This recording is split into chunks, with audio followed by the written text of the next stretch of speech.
Good evening. एक minute तो बस एक लाइव वाला शुरू हो जाए। हाँ,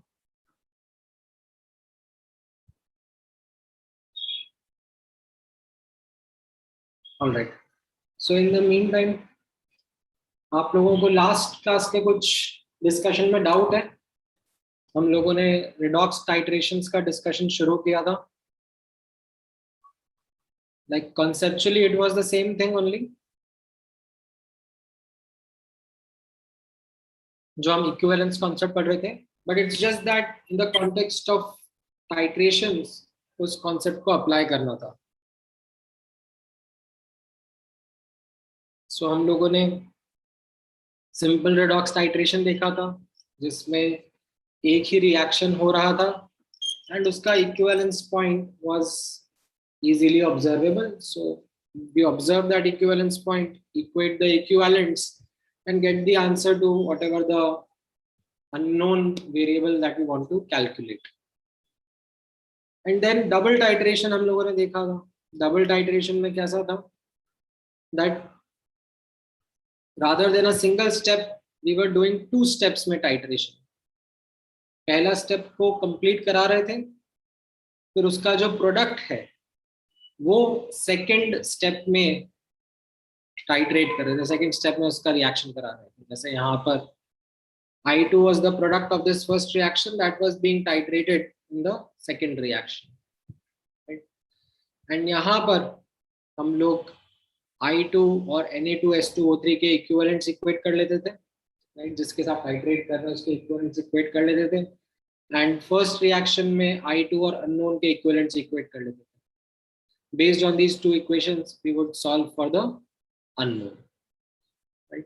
इस पर हमने like multiple questions भी प्रैक्टिस किए थे। इनफैक्ट ऐसे क्वेश्चन भी प्रैक्टिस किए थे जहां पर n factor was not same of the common species, तो वहां पर rather than directly equating equivalents of the common species we used to equate the moles। इस वाले क्वेश्चन में हमने यही किया था। इनमें कुछ स्पेसिफिक डाउट कहीं पर अटक गए हो पृथ्वीराज?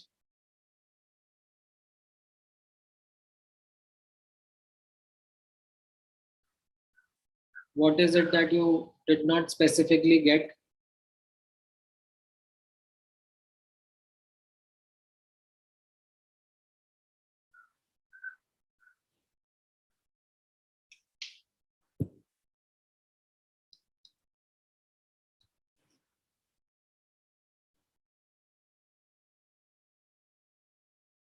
अभी समझ में आया? What is the process that is followed in double titration?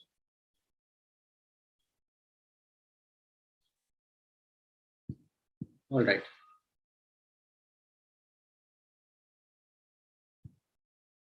So next observe करते हैं हम लोग एक और टाइप का ये टाइट्रेशन है, रिडॉक्स टाइट्रेशन के अंदर ही आता है।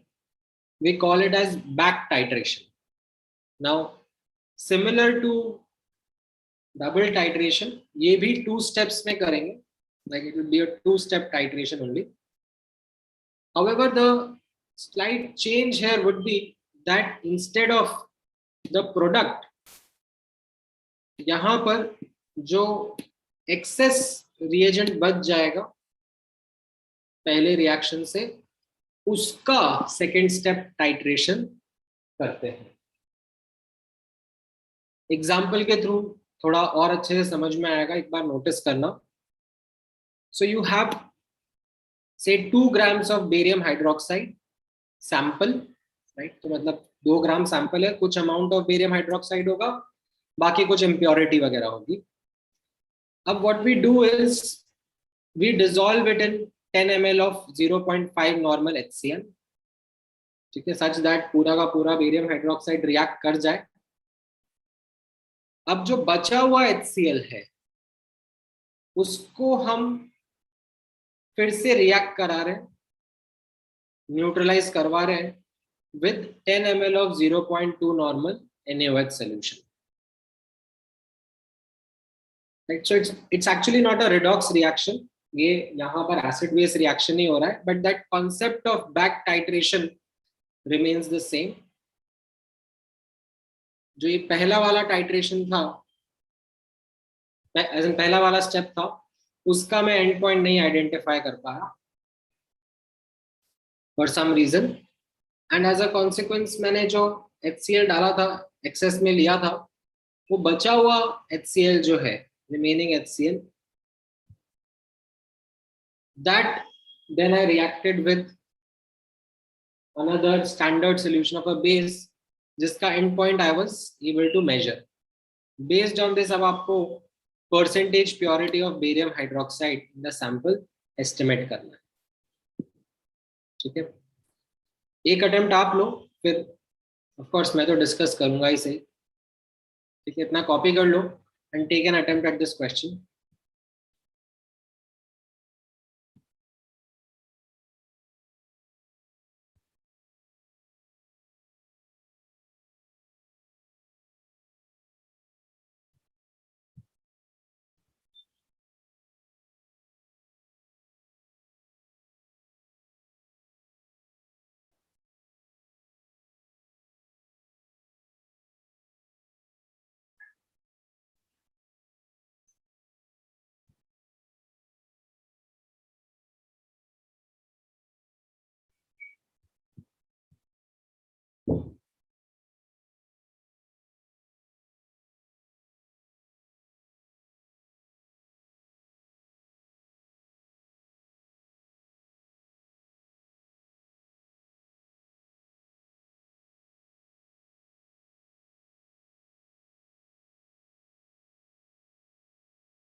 ऑलराइट, कुछ समझ में आ पा रहा है?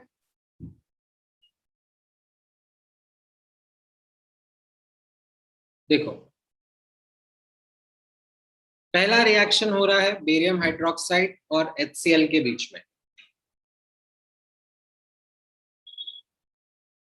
राइट. वी डोंट नो कितना exact amount of barium hydroxide है, एंड जो HCl भी हमने डाला है 10 ml 0.5 नॉर्मल, वो एक्सेस में डाला है. तो ठीक है, जो भी रिएक्शन होगा, at the end of that reaction we should be able to write something like this, that equivalents of barium hydroxide are equal to the equivalents of HCl that reacted in the first step. It's not equal to this many equivalents, but जितने react हुए. ठीक है, फिर इसके बाद में जो बचा हुआ HCl है, HCl left, उसका NaOH के साथ में रिएक्शन हो रहा है ना, and this much amount of NaOH is required to reach the end point. So we can write that HCl that reacted in the second step, उसके equivalents is equal to equivalents of NaOH.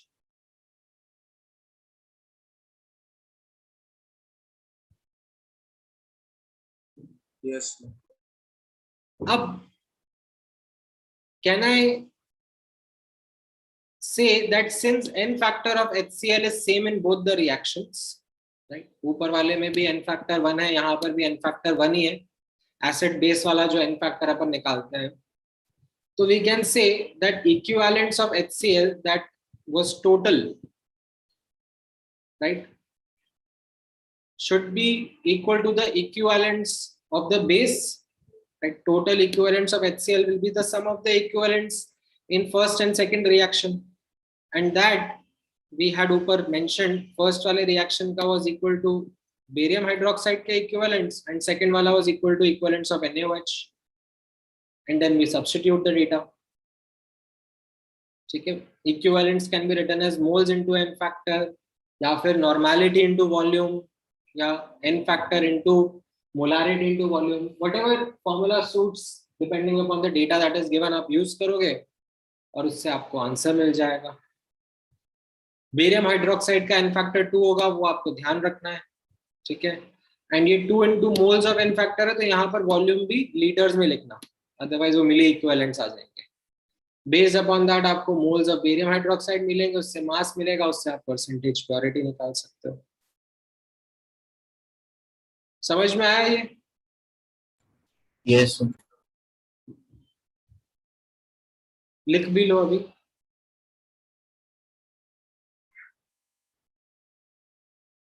ठीक है, ऊपर वाला part दिखाऊं मैं? Question तो लिख लिया होगा ना सबने? Yes sir. Yes sir. यहां तक का पार्ट भी लिख लिया होगा, बट अगर नहीं लिखा है तो स्क्रीनशॉट ले लो.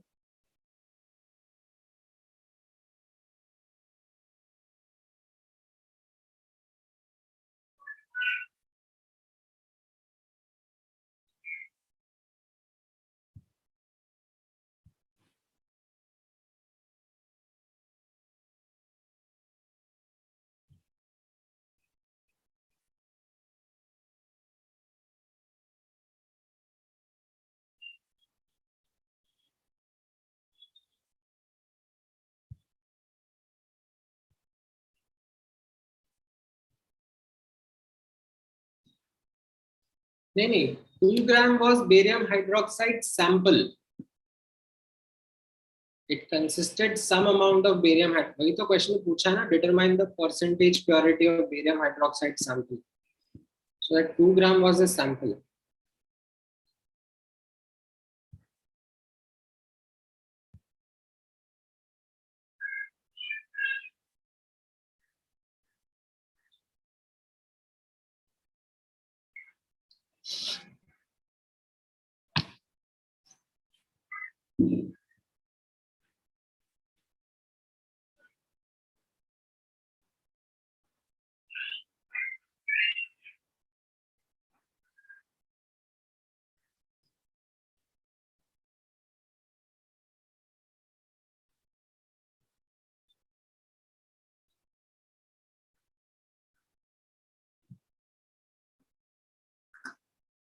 लिख लिया? Wait sir.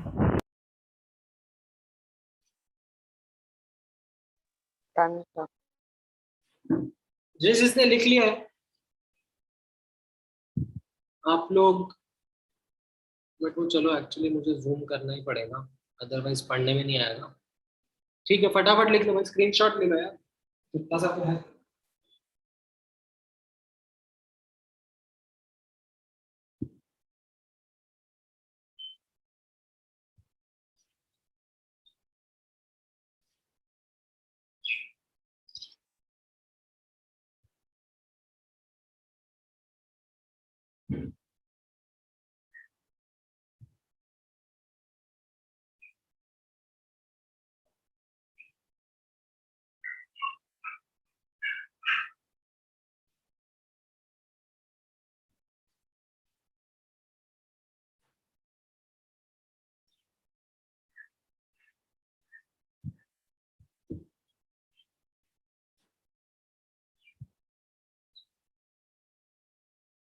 ठीक है, जिसने लिख लिया है ये वाला क्वेश्चन ट्राई करो.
आया आंसर किसी का?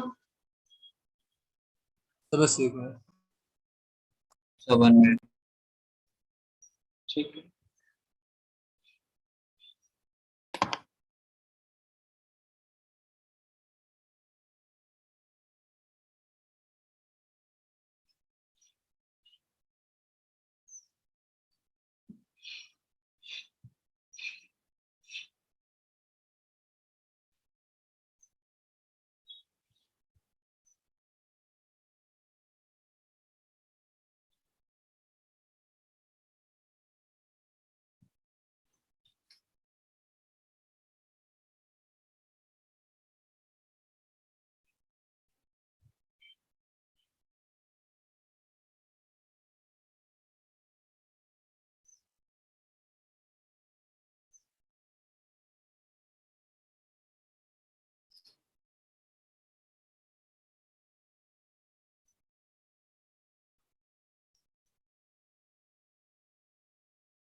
Done.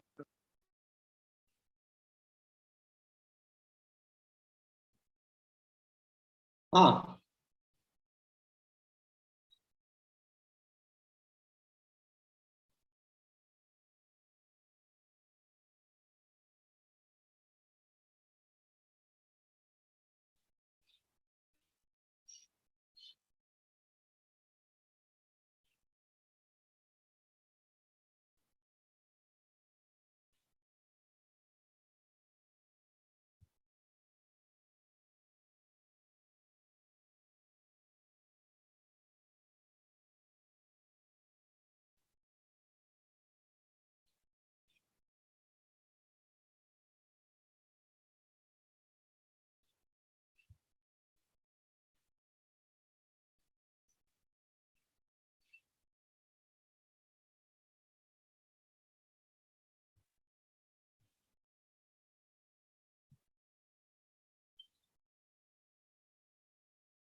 ऑलराइट। सो आप लोगों ने निकाल लिए? क्या क्या आ रहा है एक बार देखते हैं आंसर्स। तो सबसे पहला रिएक्शन आपने नोटिस किया, ये BrO3 minus SeO3 minus 2 minus का रिएक्ट करके, these are the oxidation states and as a consequence n factor आप निकालोगे तो BrO3 माइनस का 5 आ रहा है और SeO3 2 माइनस का 2 आ रहा है। इसका बोला है कि 20 ml 1/60 मोलर है, राइट, एंड ये SeO3 2 माइनस को कंप्लीटली कंज्यूम कर देता है। हाउएवर ये एक्सेस में है, BrO3 minus, this is an excess, तो ये कुछ बचेगा एंड इसका next step arsenic oxide ion जो है इस साथ में होगा। हाउएवर यहाँ पर एन फैक्टर चेंज हो जाएगा, राइट, एन फैक्टर ये 6 हो जाएगा। सर NaNO2 दिया हुआ था। सॉरी, सर NaNO2 दिया हुआ है क्वेश्चन। क्वेश्चन में क्या दिया है? वो यस है. Arsenic SO2 minus AsO4 3 minus Na नहीं है, वो आर्सेनिक है. ठीक है, तो ये दूसरा रिएक्शन है. पहला रिएक्शन ये है, दूसरा रिएक्शन ये है. इनमें कॉमन स्पीशीज हमारा BrO3 माइनस ही है. Like this is the back titration. Excess reactant है, वो स्टेप रिएक्ट हो रहा है.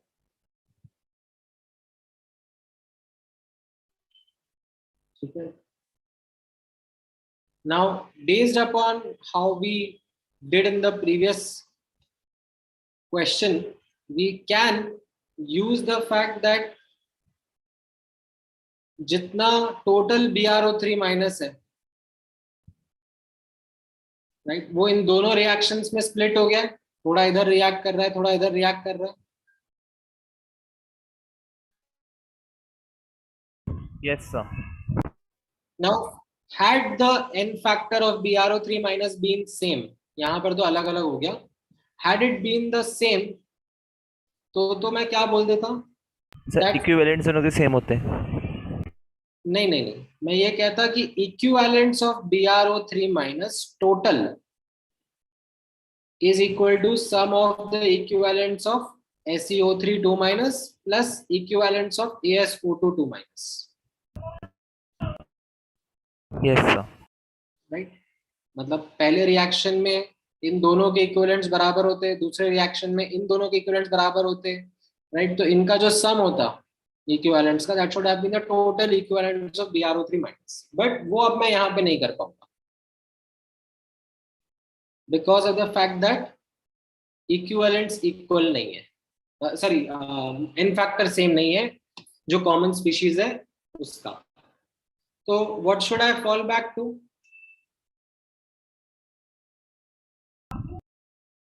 Sir moles. Moles या millimoles. Correct. What I should do is, from the first reaction, right, instead of equivalents, I can write total millimoles of BrO3 minus is equal to millimoles of BrO3 minus in reaction 1 plus millimoles of BrO3 minus in reaction 2. And where do I get this?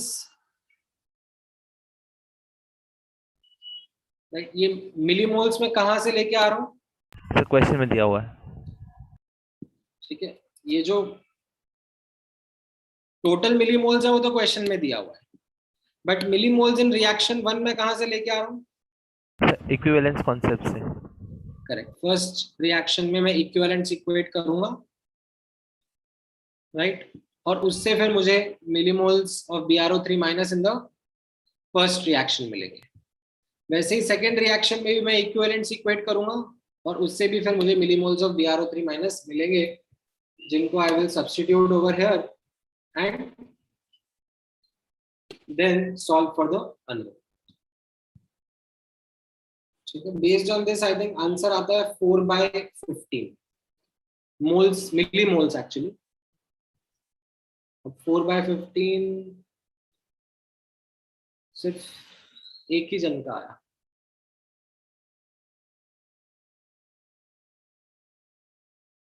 बाकी लोगों ने देखो कहां कहां पर कैसी कैसी mistakes करी हैं.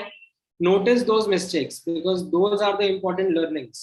मेथड तो मैंने एक बार बता दिया, आपको समझ में भी आ गया, राइट, बाद में भी याद ही रहेगा मेथड. तो it is these small time errors that are make or break.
ठीक है, क्लियर है सबको?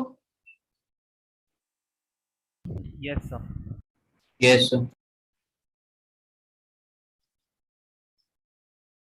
आप लोगों का कुछ और आंसर आ रहा है? ये आंसर नहीं है?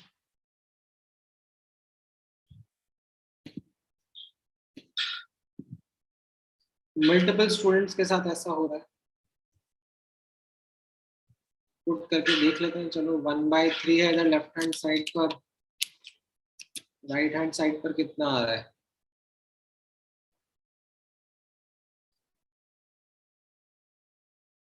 2/5 into x whatever that unknown is, and ये 1/15 हो गया ना, 5 और 3 15, और ये 5/15 हो गया। अच्छा, ये 4/15 is equal to 2/5x आ रहा है, 2/3 आ रहा है, सॉरी माय बैड।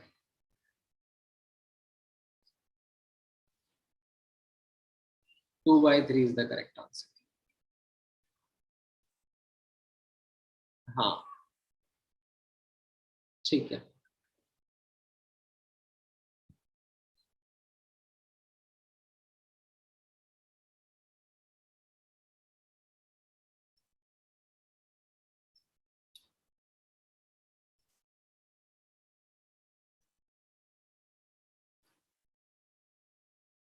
ऑलराइट, समझ में आया अभी सबको? Yes, sir.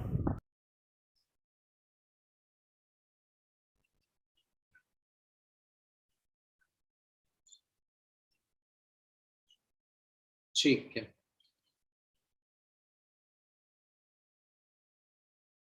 नाउ हाँ हाँ, मतलब ऑफ कोर्स यहाँ पे जो रिएक्शन थी that was not something which was expected कि आपको पता होगा। Definitely not a reaction which is a common one.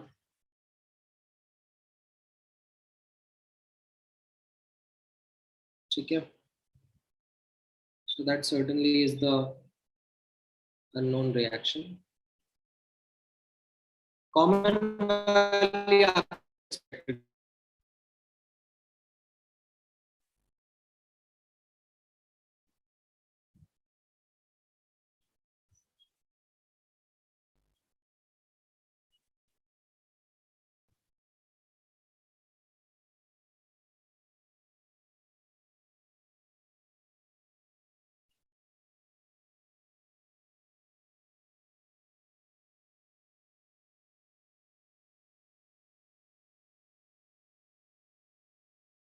Alright, next topic देखना है यहाँ पर आप।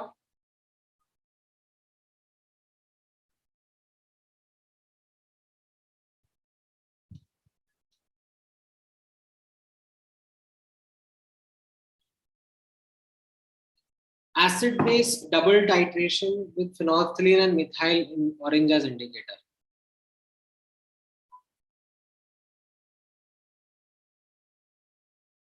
नहीं, क्या कह रहे हो गौरव? At the second reaction there will be some more left amount of common ion. नहीं ना, ये बोला ना, the excess KBRO3 is back titrated, मतलब एंड पॉइंट तक लेके जा रहे हैं ना।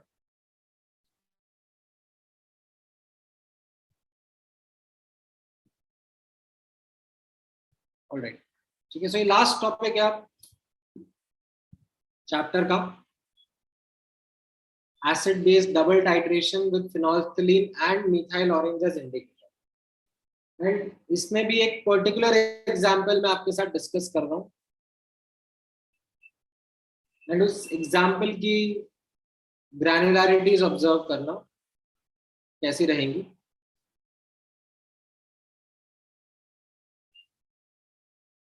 एंड उस पर फिर हम इक्विवेलेंस कॉन्सेप्ट कैसे अप्लाई कर रहे हैं वो भी आप नोटिस करना, क्योंकि ये रिएक्शन ऑलरेडी आप लोगों ने आयोनिक इक्विलिब्रियम चैप्टर में देखा हुआ है। सो फॉर एग्जांपल यहां पर नोटिस करना, वी हैव Na2CO3 का solution.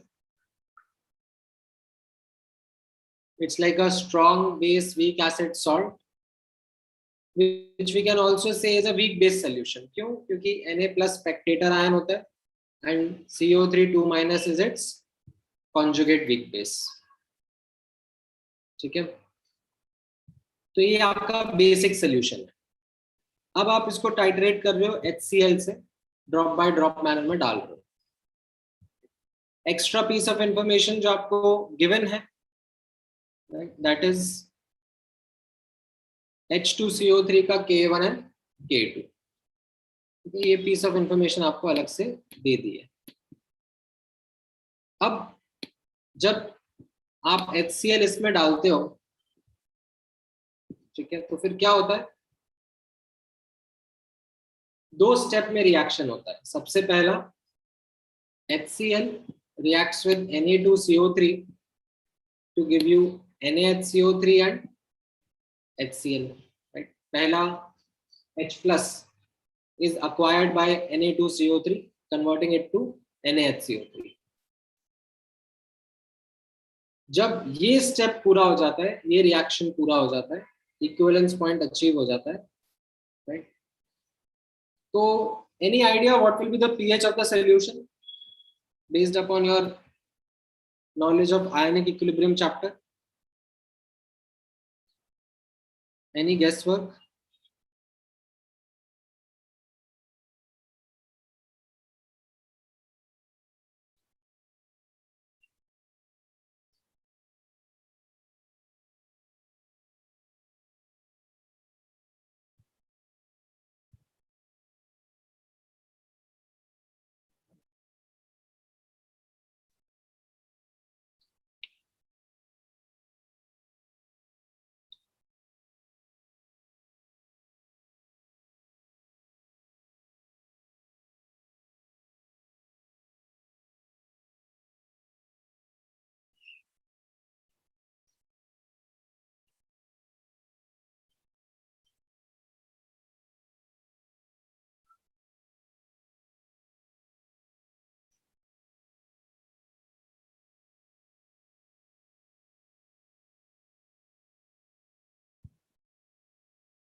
करेक्ट. तो इफ यू रिमेंबर, यहाँ पर ये दोनों तो कंज्यूम हो जाएंगे. What you will be left with is NaHCO3. And if you remember, it's an amphiprotic substance, तो उसका पीएच जो होता है वो half of pK1 plus pK2 आता है. ठीक है, सो ये इक्विवेलेंस पॉइंट पर पीएच आपका 9 रहेगा, right? So between the two indicators, phenolphthalein and methyl orange, which indicator would be suitable for identifying this endpoint? Right? Phenolphthalein will be a suitable indicator. Right? यहां तक का पार्ट समझ में आया?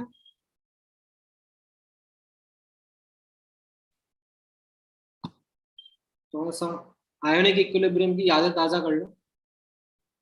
आई know it is your favourite.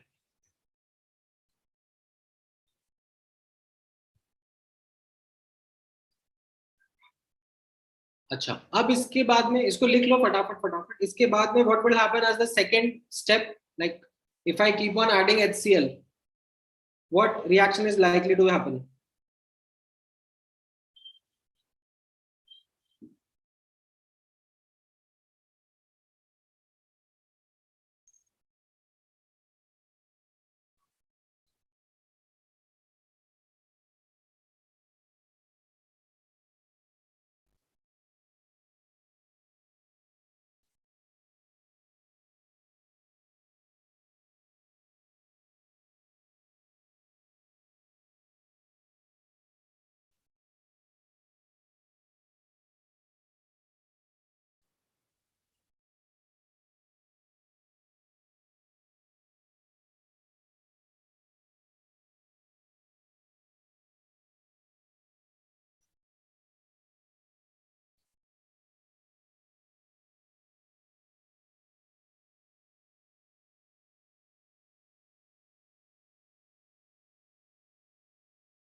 Correct. So second step में अगर अपन और HCl डालेंगे तो HCl NaHCO3 के साथ रिएक्ट करेगा और H2CO3 बनाएगा, राइट.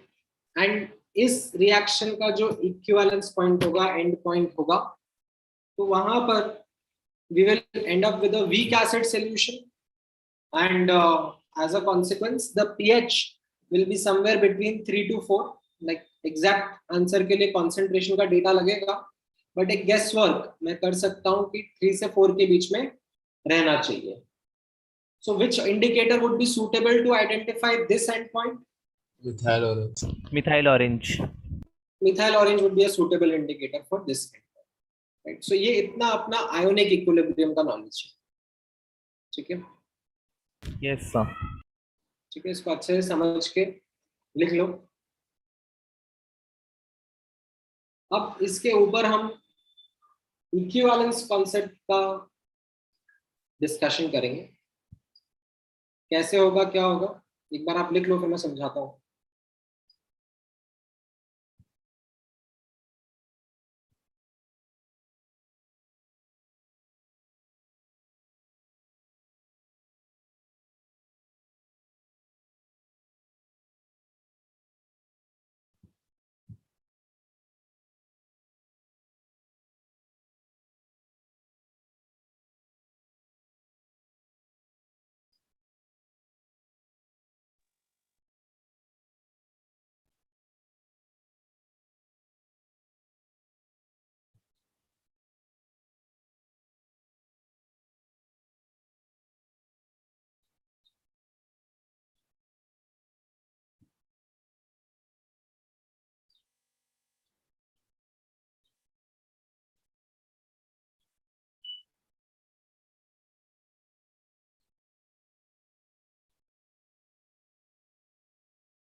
लिख लिया? Yes, sir. ठीक है. अब आप यहाँ पे नोटिस करो,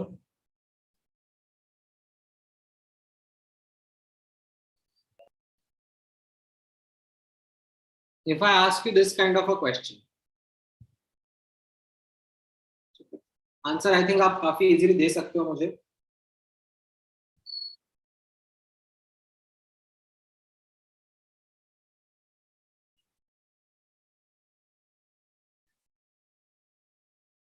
चलो आप ट्राई करो।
क्या आ रहा है आंसर? फिनोल्फिलीन इंडिकेटर है, तो जब पहला स्टेप होगा तो ही कलर चेंज हो जाएगा। Yes, sir. सीधे 100 ml आंसर आ जाएगा, लाइक क्योंकि मोल कंसेप्ट से देखोगे आप तो Na2CO3 plus HCl the first step reaction only occurs moles upon coefficient equal to moles upon coefficient, उससे भी 100 ml आ जाएगा। और you can फटाफट think of equivalence concept saying that HCl का n factor तो 1 है और Na2CO3 का भी 1 रहेगा। क्यों? Because only the first step occurs and फिर कलर चेंज हो जाएगा और फिर आप इक्विवेलेंट इक्वेट करके वॉल्यूम निकाल सकते हो, right? So these are the two ways in which you can do the question. Now, what if, like same question only, but I repeat it with saying methyl orange is indicator? तो अब आपको कैसे क्या क्या answer रहेगा इस case में? 2 बार reaction होगा। राइट, पहले वाला में एक ही स्टेप हो रहा था, मिथाइल ऑरेंज इंडिकेटर है तो यहाँ पर दोनों स्टेप होंगे। तो आप या तो मोल कंसेप्ट से सॉल्व कर सकते हो, right? You can go ahead and right the entire two reactions combined and as a consequence similarly moles upon coefficient equal to moles upon coefficient use करो और उससे भी निकालो। या फिर you can come up and say that in this situation the n factor of Na2CO3 will be 2 because both steps occur, like 2 H plus ले रहा है ना Na2CO3 और फिर कलर चेंज हो रहा है, तो उससे फिर Yes, आप sir. निकालोगे तो वॉल्यूम ऑफ HCl2 आ जाएगा। ठीक है? Yes, sir. Yes, sir.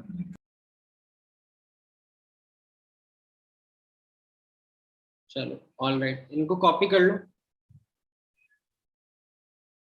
फटाफट फटाफट।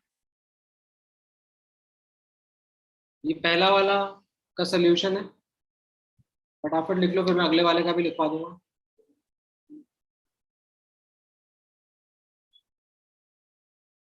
सर एक बार क्वेश्चन दिखा सकते हैं?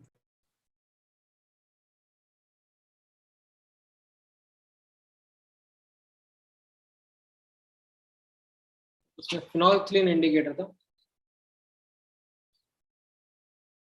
अगले वाले में मैंने मिथाइल ऑरेंज रखा है। Done sir. ठीक है, लिख लिया ये? Wait, sir. अच्छा वेट, क्वेश्चन तो लिख लिया ना, सोल्यूशन ही देखना है ना बस। Yes, sir. Yes sir. ठीक, लिखो लिखो फटाफट लिखो।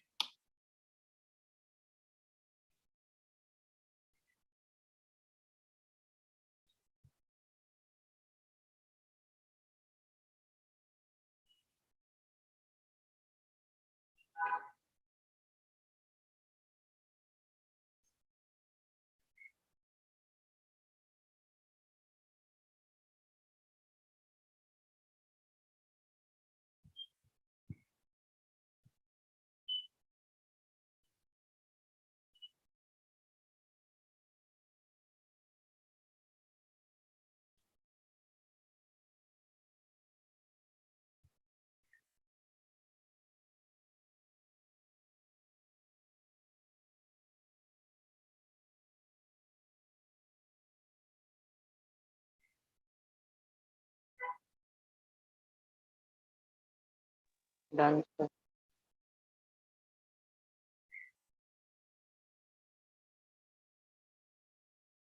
Sir, can you scroll down? हाँ,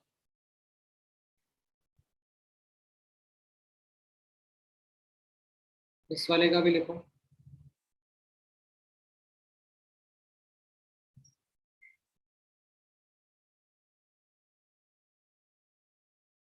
Yes, sir.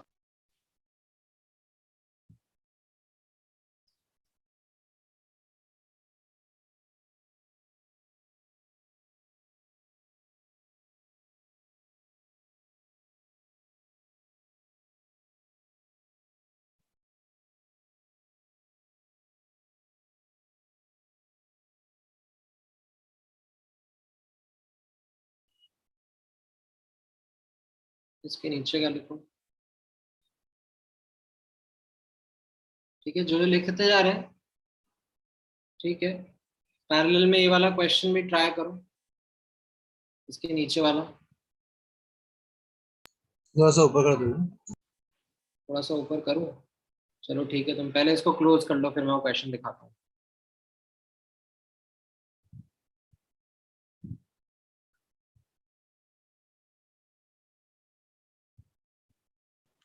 So can you please show the question also? हाँ हाँ, दिखा रहा हूँ, दिखा रहा हूँ। दोनों चीजें एक साथ नहीं हो पाएंगी ना। सर ये वाला नहीं, इसके पहले वाला जिसका सोल्यूशन हम दिखा रहे हो वो वाला। अभी चलो इसको पहले एक बार कवर कर लेते हैं, फिर उस पर आ जाता हूँ।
नहीं, यहाँ पर combining equations is not a problem, because like reactions हो जाते हैं ना पूरे।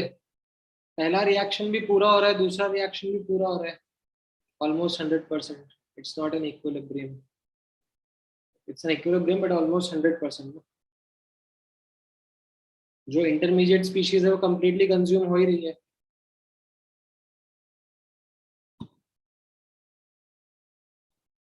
अच्छा, ये वाला क्वेश्चन ट्राई करो।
आया आंसर?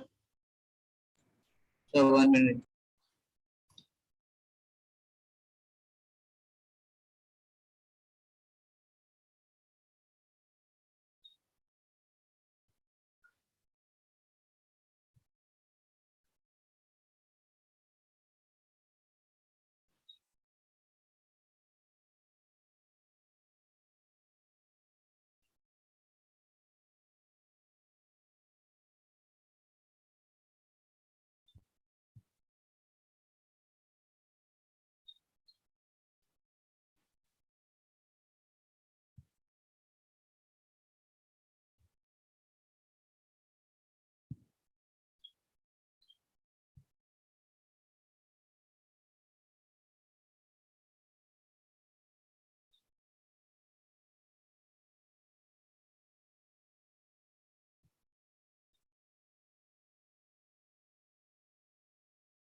तो फिनोल्फथालीन के साथ में x प्लस वाई,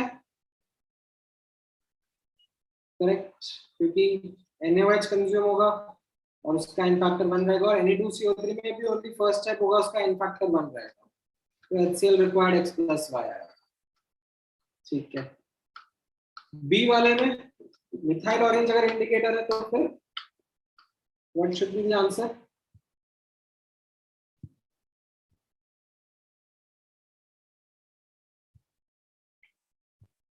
हाँ ठीक है, पूर्णा right, Yash right, Gaurav correct.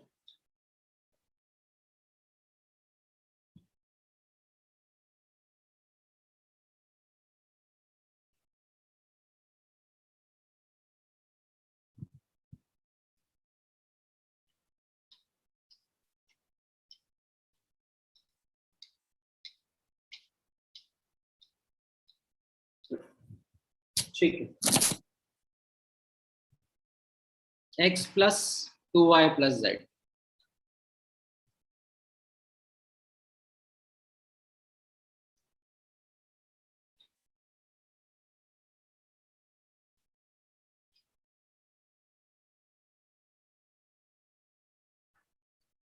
right? So we are done with this chapter now. Next chapter will be electrochemistry, but we'll start that fresh in the next class itself. अभी आपने अगर homework करा होगा, कुछ booklet के doubts वगैरह हैं, तो let's close them. So can you scroll a bit up? हाँ,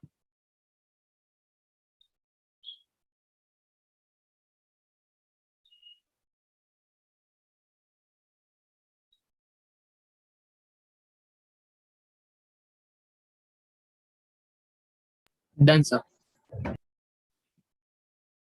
done.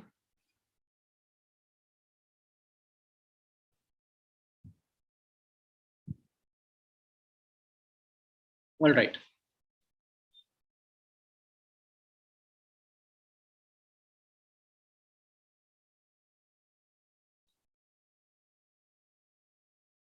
ठीक है, कुछ डाउट्स हैं तो बताओ. Let's close those doubts as well. So this is kind of the previous page. हाँ, Just a minute. नहीं लिखा अभी तक पूरा. सर बस लास्ट का बाकी है. लिखो लिखो.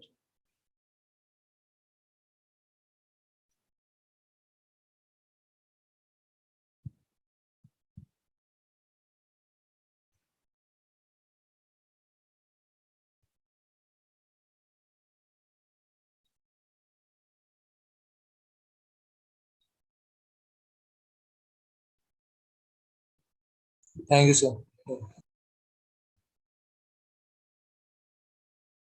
हाँ हाँ, अभी आप पूरा बुक सॉल्व कर सकते हो, कोई प्रॉब्लम नहीं आएगा. मतलब ऑफ कोर्स डाउट्स आएंगे, बट लाइक सिलेबस कवरेज आपका पूरा हो गया है. Now if you have some questions तो डिस्कस कर लेते हैं. नेक्स्ट चैप्टर थोड़ा बड़ा रहेगा as compare to this. Electrochemistry थोड़ा बड़ा है.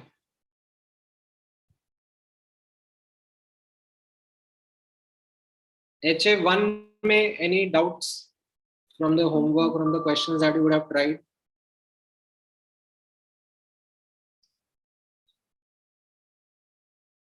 सर बोलो बोलो. सर आप किसी और लेक्चर में भी डाउट्स ले सकते हो क्या? Yes, sir. थोड़ा बहुत भी नहीं अटेम्प्ट करेगा तुम लोगों ने? No, sir. HA2 तक ही है. HA2 तक ही करे? Yes sir.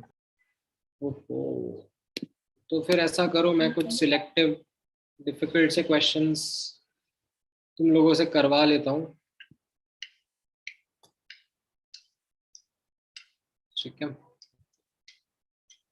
लेट्स, जिस जिसको इंटरेस्ट है वो बैठो, बाकी ऐसा कुछ नहीं है, कंपल्शन है. I am just going to take up some difficult questions, slightly tricky.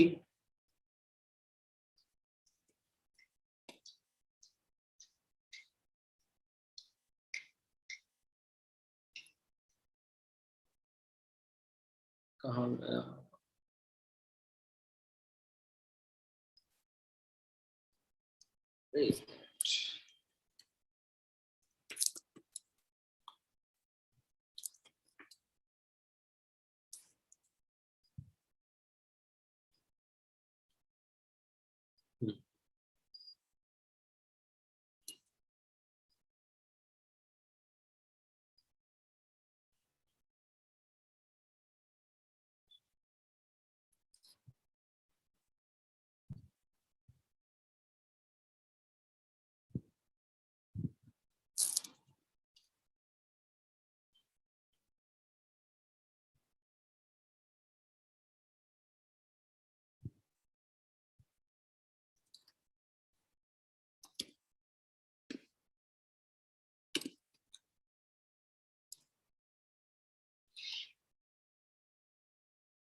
एक मिनट, पेज ही नहीं खुला.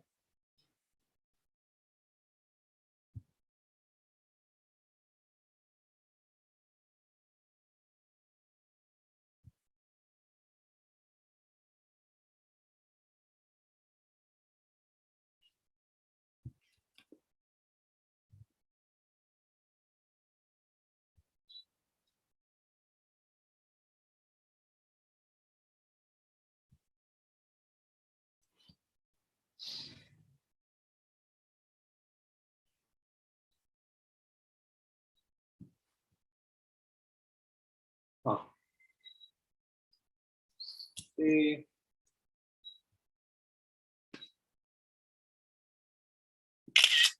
वाला क्वेश्चन तो आएगा.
ऑलराइट, कुछ आ पाया?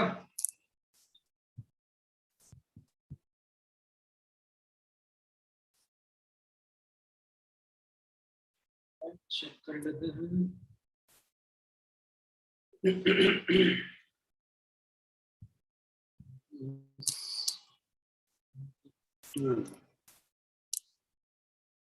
0.1 मोलर, हाँ करेक्ट है साने का, करेक्ट गौरव।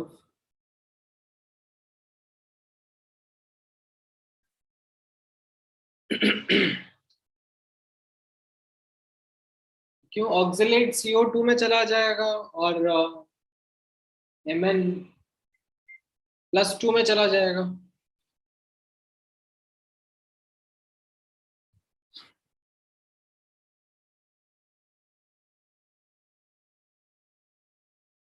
फिजिकल खत्म होने में भी टाइम है, फिर आपका इनऑर्गेनिक भी स्टार्ट होगा।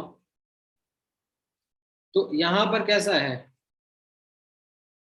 H2O2 plus KMnO4 are reacting, ये एसिडिक सोल्यूशन में रिएक्शन होता है इनका, तो ये Mn+2 में चला जाएगा एंड O2 बनेगा।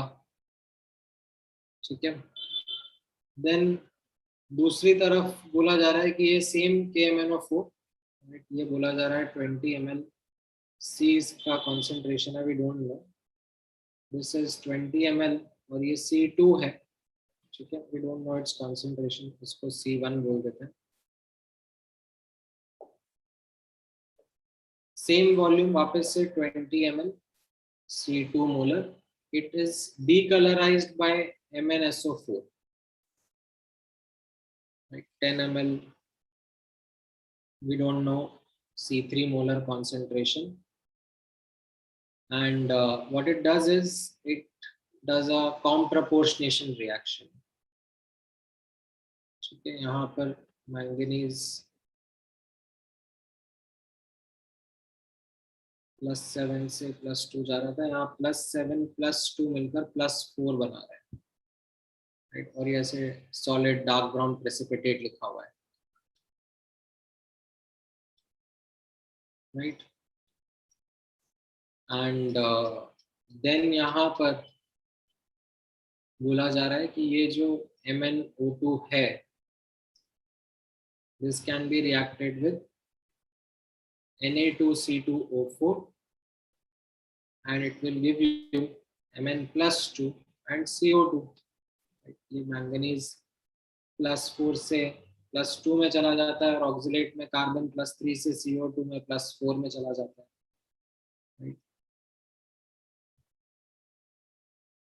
राइट? इसका 10 ml 0.2 मोलर है, राइट? ये सब हो रहा है, ठीक है। 1 2 3, in fact 2 and 3 are examples of double titration.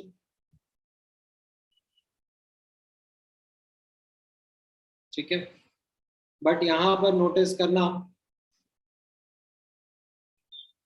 MnO2 जो कि कॉमन स्पीशीज है, इसका n फैक्टर सेम नहीं रहेगा।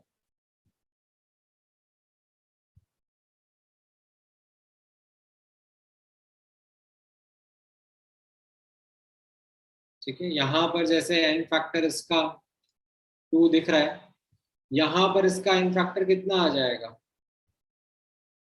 1/3 + 1/2 से n फैक्टर आ गया, इसका कॉम्प्रपोर्शनेशन वाला रहेगा, आप ही को आइडेंटिफाई करना होता है। तो यहाँ पर अच्छे से आप इक्विवेलेंट्स बराबर करना और उससे C2 मिल जाएगा, राइट? ये C2 मिल जाएगा तो फिर अब आप यहाँ पहले वाले रिएक्शन में सब्स्टिट्यूट करना और H2O2 और KMnO4 के इक्विवेलेंट्स इक्वेट कर देना, इसका आंसर आपका 0.1 मोलर आ जाना चाहिए। ठीक है, कर पाओगे आगे?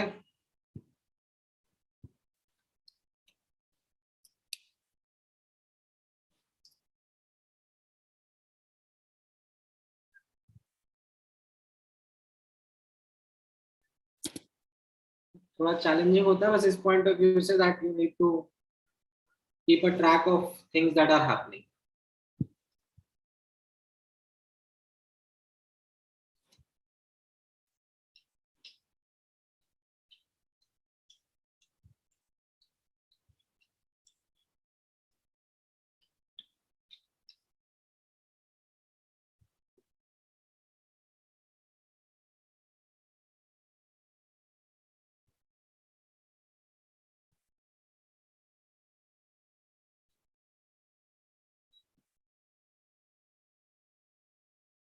ठीक है, एक दो और क्वेश्चंस हैं.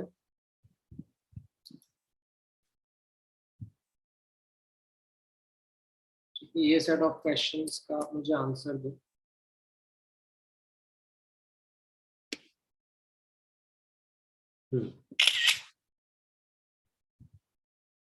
फटाफट फटाफट.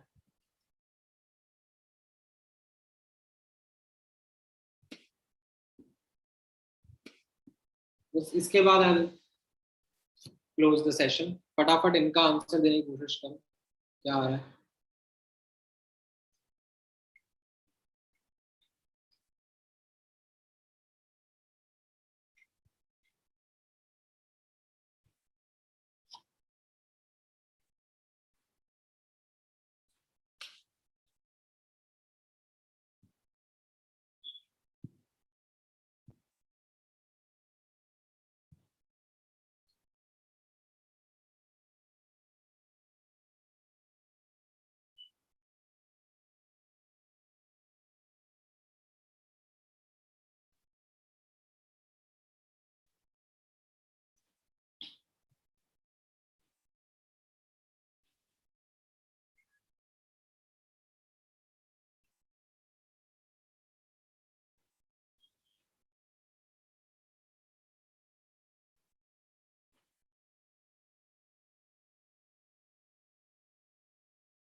क्या आ रहा है इसमें पहले वाले का?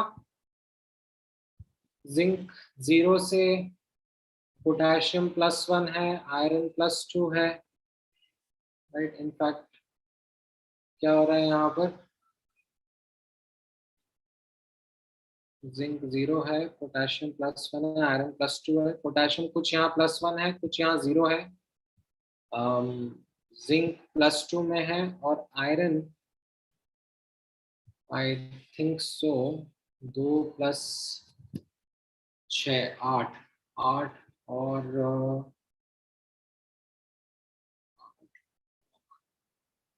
FeCN6 उतना ही है क्या? आयरन +2 ही है. 4 2. ठीक है, तो equivalent weight of this compound पूछा है.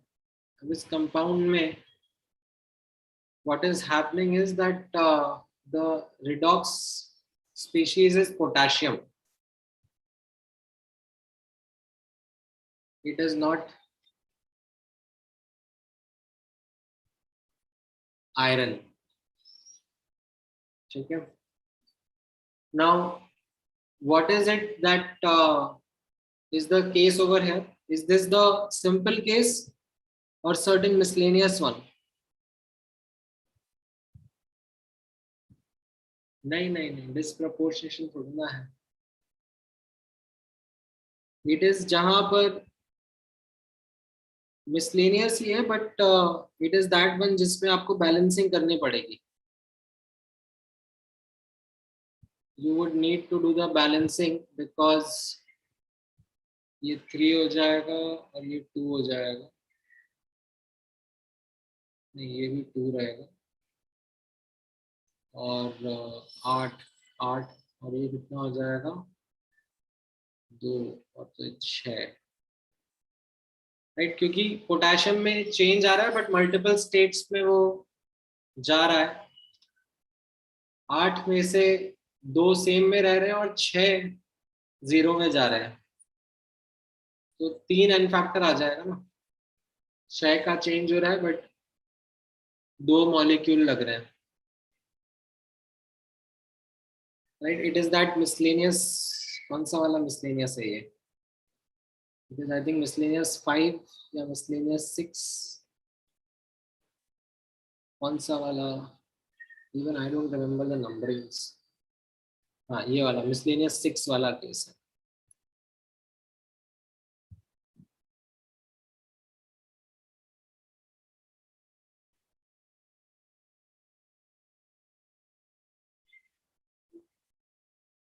मिसलेनियस 6 वाला केस पढ़ो ना, क्या होता है उसमें? लाइक पोटेशियम जो है +1 से कुछ एटम्स +1 में ही है और कुछ रिड्यूस हो रहे हैं, 0 में जा रहे हैं। First balancing would be done, ठीक है, देन एन फैक्टर का डेफिनेशन अप्लाई करना पड़ेगा, राइट? तो यहाँ पर आप देख रहे हो किस तरीके से रहेगा। Out of 8 atoms that are there of potassium, right, 2 तो +1 में ही रह गए और 6 जो हैं वो आपके +1 से 0 में चले गए, यानी कि 6 का चेंज। बट कितने मॉलिक्यूल लेगा अपने को? नेट चेंज पर मॉलिक्यूल देखना होता है ना, तो 2 मॉलिक्यूल है ना यहाँ पर, तो एन फैक्टर 3 आ गया। समझ में आया?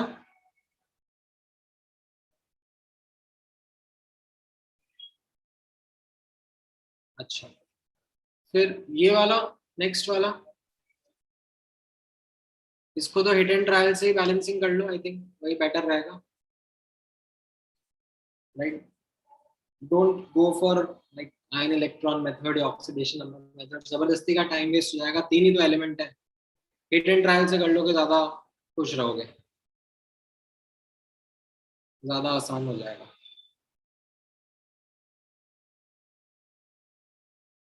तो ये क्या बन रहा है? FeS2 plus O2 is giving Fe2O3 plus SO2, तो ये 2 Fe बन गए यहाँ पर, ठीक है, 4S, तो यहाँ पर भी 4 SO2 लिख दिया। और फिर ऑक्सीजन बैलेंस कर लो, इधर कितना हो गया 8 + 3 11, तो ये 11/2 ऑक्सीजन आ गए।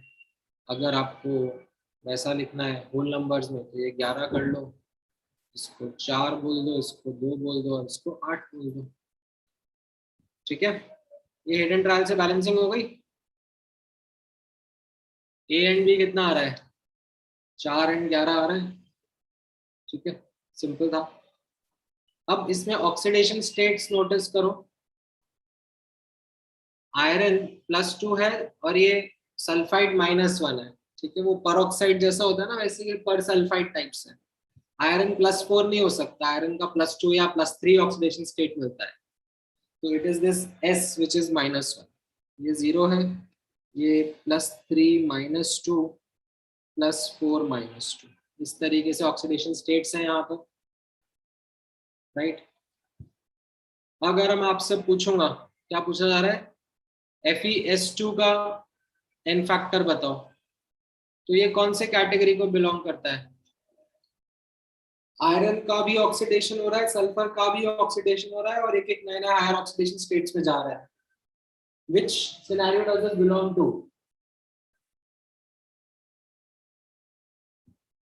Miscellaneous, I think 3 या 4.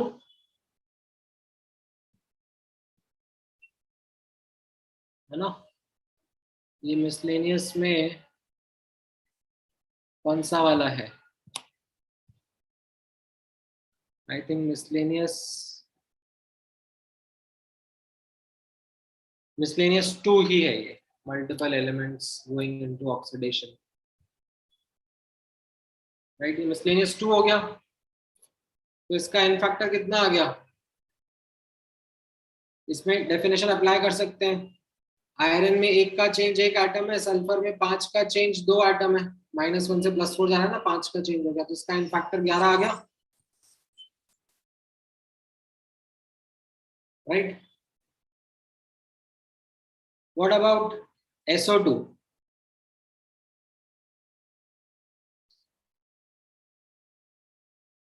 सल्फर ऑक्सीडाइज हो रहा है, -1 से +4 आ रहा है इधर. And what about oxygen? Oxygen reduce हो रहा है, 0 से -2 जा रहा है.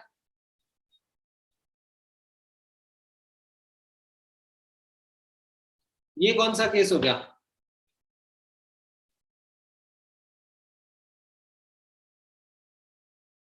सल्फर -1 से +4 जा रहा है, ऑक्सीडाइज हो गया,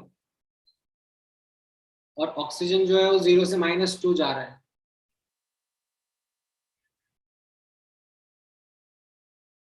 इसके लिए क्या करेंगे? विच, नहीं नहीं नहीं, ये वाला भी नोट्स में जाके पढ़ो. दिस इज एक्चुअली, ये मिसलेनियस 5 में होता था ना, एक मॉलिक्यूल के अंदर एक एलिमेंट ऑक्सीडाइज हो रहा है और एक रिड्यूस हो रहा है कि नहीं?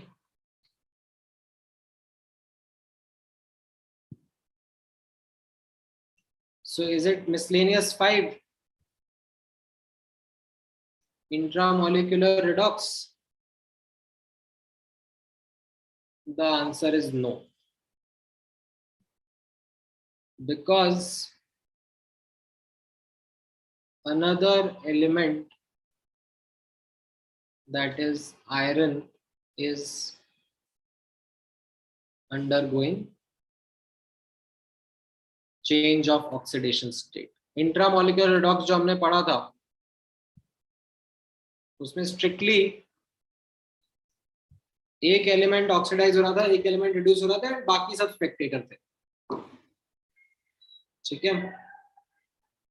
यहां पर क्या हो रहा है, एक आयरन भी कुछ इलेक्ट्रॉन का एक्सचेंज कर रहा है ना, तो it is not exactly the miscellaneous 5 scenario that we had done. Now let's say in future if you encounter something like this, so what should you do now? What is your fallback option? आपको still answer देना है. It is not fitting in any of the miscellaneous scenarios जो मैंने आपको पढ़ाए हैं, तो अब क्या करोगे? What would you do?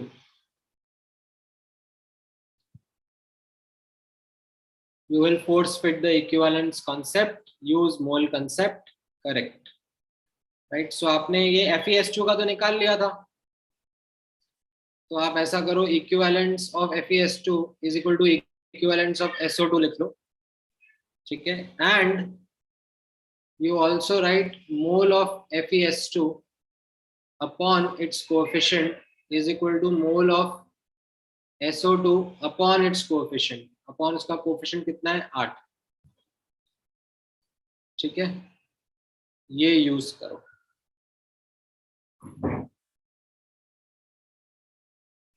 This is going to be of your help.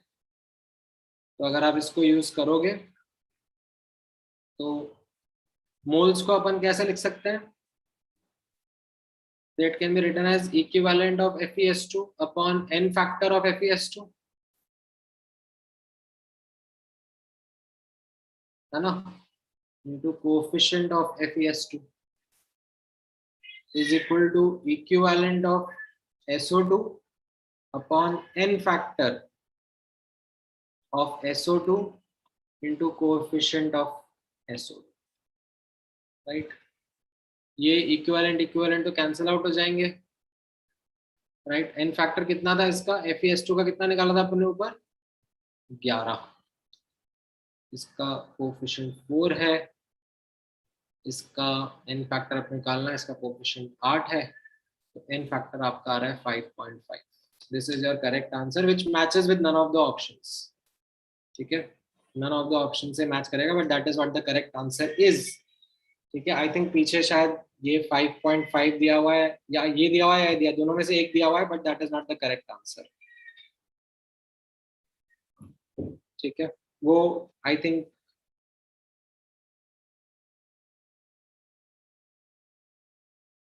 शायद ये m/5 ही है, बट आई डोंट नो क्या आंसर दिया हुआ है पीछे. Anyways the correct answer is this 5.5. ठीक है, क्लियर है ये वाला भी?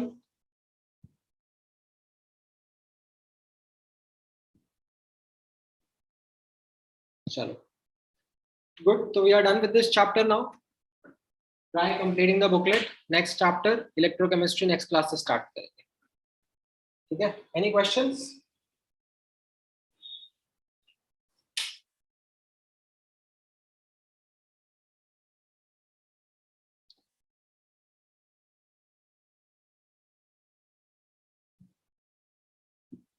हाँ हाँ, कर सकते हो यश.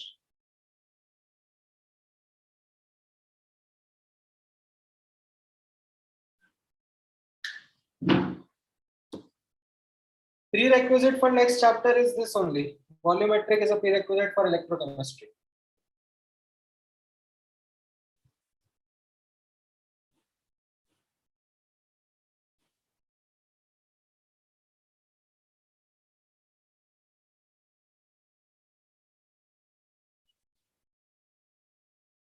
ठीक है, चलो, ऑल राइट.